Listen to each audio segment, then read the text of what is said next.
Hey, what's up you guys, it's Connor, and today I'm going to be doing a book review on Stormcaster by Cinda Williams Chima. This is actually going to be more of a discussion-y video because this is the third book in the Shattered Realms series, which is the sequel series to the Seven Realms series. I have done non-spoiler book reviews of the first two books in the Shattered Realms series, so I will leave those up in the card symbol as well as down below, and you can check them out if you want to know more of my thoughts on this series in general without getting into spoilers. I don't have any reviews of the original series, but I've talked about it a lot. I think I go into a little bit of an explanation of the original series in my second review of the series. So check those out if you want to. This one is going to contain some spoilers for what's happened up into this point. Anything that has happened up through this book, the ending of this book, is fair game. So if you haven't read the series, I've given you ample time to click away from this video. Let's get started. So let's just get our bearings on what's going on and where we are in the world. So in every single book, we've started off with a different group of characters and we've explored different areas of this world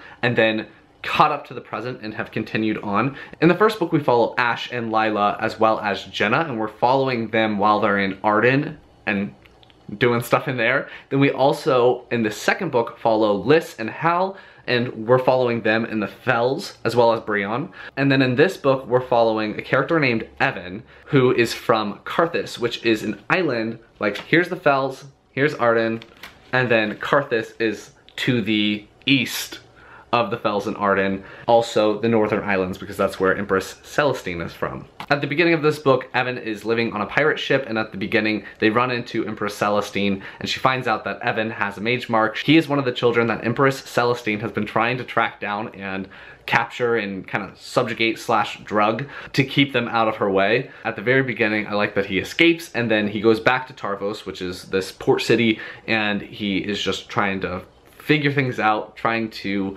build up enough money so that he can get a ship of his own and continue his piracy. You find out that all the children that have mage marks on the back of their necks are somehow related to Empress Celestine, and that's why she's tracking them down. So I like that we get that information. I think we got it in one of the other books, but I like that we got it again just to remind you where we were and why the children were trying to escape Empress Celestine and why they're a threat to her and why that whole situation is going on. And I also like that we get the information that Empress Celestine's mother was very prolific, and that's why there's all these people with different mage marks. The people with mage marks have different strands of hair, and that is indicative of the type of magic that they have, as well as how many different types of magic that they have. And so I was really enjoying all of that at the beginning, and now we're gonna jump into pros. My first pro for this book was that I really did enjoy Evan. I was really rooting for him. I really liked seeing him as a pirate and seeing him try to get back to where he was hoping that his life would go when he gets forced back to Tarvos. I think something that this book does better than the other two is the time jumps that happen. Every single book starts off with the characters as children, and then there's time jumps to get them forward. In this book, when it was time for a time jump, I thought that she did it a lot smoother, so you automatically knew how much time had passed and who you were following and where they were in the world. So when Evan goes from 13 to 15 to 18, you know how old he is, how much time has passed, and what's going on.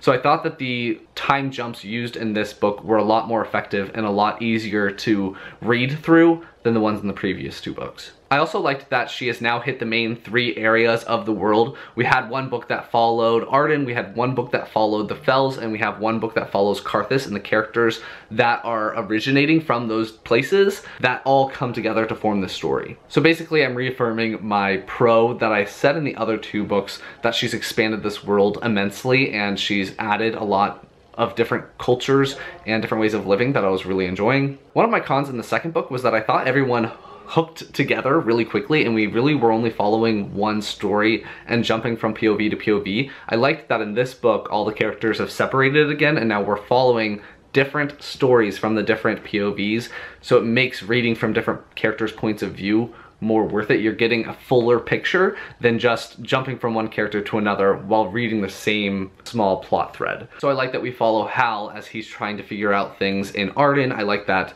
Liz and Brion are now on the ship on their way to the Northern Islands with Empress Celestine, so we're following what's going on there. We're following Ash as he goes back to the Fells and figuring stuff out there with Lila. And I like that we also follow some POV from Jenna as she is, I guess, just tracking Empress Celestine and figuring things out on her own with her dragon, Flamecaster. So it's one of those things that I really did enjoy the separation of the characters again, because I thought that it would get a little tedious reading the same story, just jumping from character to character. It gave us a lot more time to get invested in the different characters and get invested in the different places and the different plots that are happening. So that was awesome. Something that carries through from the other books that I really enjoyed in this as well was the writing style. I've consistently always enjoyed Cinda Williams Chima's writing style. It is so fast-paced, it's so easy to get through, so I just eat up her books so fast. I ended up reading this book in just a couple of days once I committed to reading it, and that's all due to Cinda's easy writing style that's just really easy to consume, as well as her fast-paced books. There is constantly stuff happening, and especially in this book when you're shifting from POV to POV where interesting things are happening in each storyline, it really keeps you reading, at least for me. I didn't think that any of the storylines were any less interesting because we've had so much time with characters in the past. We're interested in what they're doing now. Like, I just want to see what's gonna happen and how everything is gonna unfold and how everything's gonna end, because I think that the 4th book is the last book, so we'll see if she's able to pull it off. One of the scenes specifically that I have been waiting for was when Ash finally went back to the Fells and had a reunion with his mom. I was like, oh my gosh, yes, I love this. I really liked following his point of view because we know that someone in the Fells is trying to sabotage the queendom, is trying to end the Grey Wolf line. In the 2nd book, there's an assassination attempt on Liz because Brianna was playing his music and drew her out. So I like that we're addressing that and that there's actually something going on. There are people that are trying to kill the royals from the Fells. I want to know who it is, but I know it's not going to happen until the last book. Well, mainly because I finished the book, so I know it's not in this one. I still have my suspicions that it might be Juliana. I don't know why. I just think that she's very, very smart and savvy, and I don't fully think that she's on Liz's side. But then, I don't know. She's too nice. She's too nice. I don't believe it. There's just so many things going on because as I start talking about that, I'm now thinking about, ooh, Fire Dancer? What's his name? I can't remember the guy's name now. I don't have it written down. But the one that lost his wife, fiance? So I don't know, maybe he's somehow involved or accidentally involved.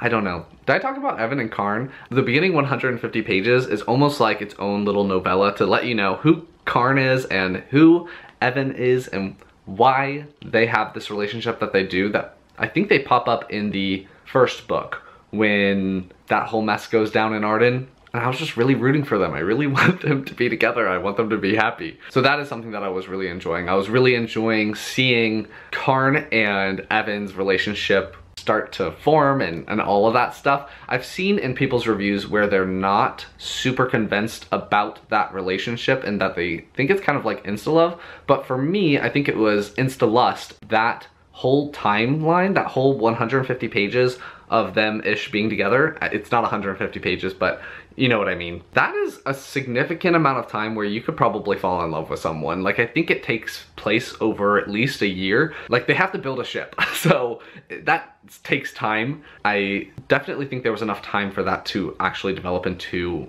feelings for each other. And I'm rooting for them. I hope they end up happy. I hope it doesn't end up being a situation where they kill off the gay people, because that is a thing that happens all the time. This review is jumping all over the place, and I hope you can follow. If not, sorry. I'm probably just gonna run down my list of characters and see if I have anything to say about them, because this review has no structure at all. Because I was talking about Ash going back, let's talk about him. I really enjoyed seeing him go back to the capital, seeing him having to tell people that he's actually alive and deal with the repercussions of that. People are not happy that he abandoned his family to go off and sulk. Another thing that I really like about this series, I said this in my 2nd review, is that I like that the reveals in this book happen at normal times. They're not these huge crazy conflicts, they're not these huge scenes. For instance, Ash is the one that killed the King of Arden, and that comes up because I think Evan rats him out, and it's a big deal, and they know that it's a big deal, but the Queen Raisa, is like, all right, let's,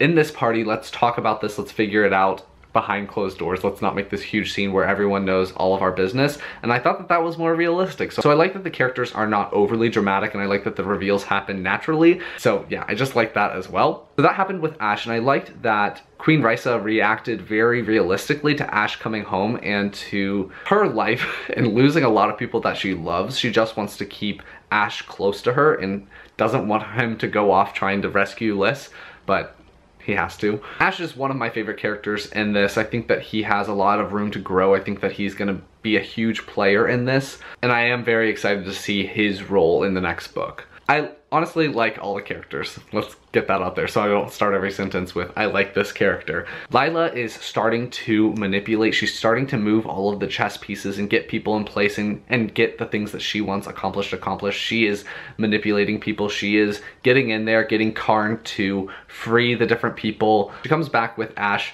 and sets him up and then's like, deuces, I gotta go, because she wants to continue to be a spy basically for the Fells. So I appreciated that she had a good head on her shoulders, and I like that she's loyal to the Fells while she also doesn't think of it as home. Like, she's more comfortable with her other family members, and I thought that that was realistic because that's basically where she was raised. My battery's dying, so I gotta switch that out. She just has so many connections, and she's such a great character. Like, a lot of these characters are so great. I need to stop gushing about them. I already mentioned this already, but Lila had a role in convincing Carne to make his move. Carne is finally starting to make his moves against Arden and to take his revenge for disrupting his potential life that he could have had in Tarvos. I mean, he's also just doing a good thing by rescuing the family members, the innocents that have just been caught up because their husbands are rebelling against the kingdom of Arden.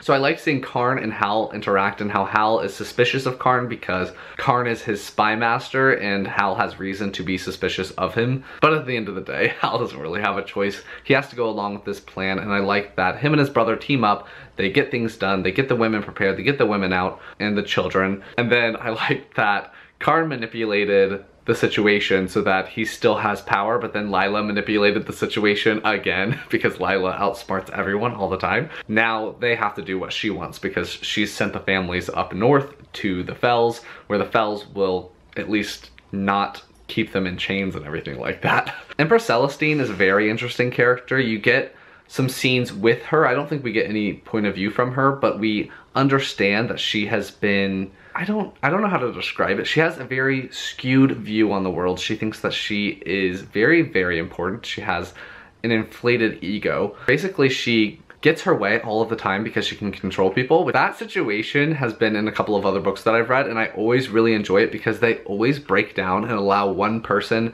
to not be controlled, and then that creates this whole weird situation where she is trying to trust, in this book, Liz, and Liz is trying to take her down still. So I really loved that whole situation. I think that Empress Celestine is a fantastic character. Super evil, hate her guts, but she's very interesting. I guess now we'll talk about Liz. I liked Liz and Brion's journey in the boat. They're just trying to, you know, make it and figure out if they're going to stay alive or not. When they get there, Brion and her kind of team up and they are keeping each other strong. Then they get separated and you find out that Brion is being drugged, and I guess not being drugged, but is given the drugs that he used to be addicted to. Alyssa had helped Brion wean himself off, or I guess, did she force him to quit cold turkey? I can't remember, but that's dangerous if she did that. If you have someone with addiction in your life, do not encourage them to quit cold turkey because people can die. But in this series, Brion had freed himself from this addiction,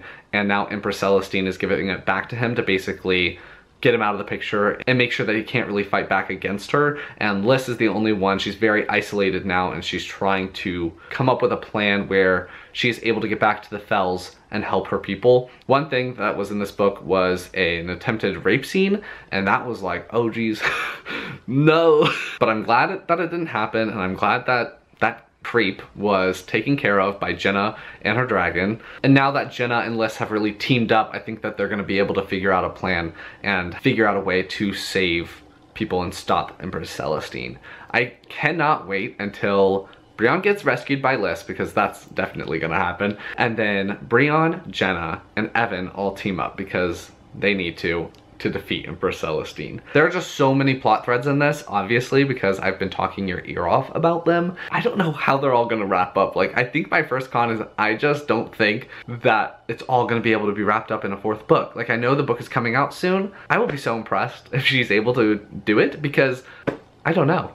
There's just so many things and questions. Like, Evan is also able to control people using blood magic. He makes them drink their blood and then they have to follow him. They bring them back from the edge of death and then control them, and I just don't know what happens to all of those people after this situation gets wrapped up. What happens with Evan and what happens with Brianna and what happens with Jenna because they have this ability? Do people trust that they just won't use it?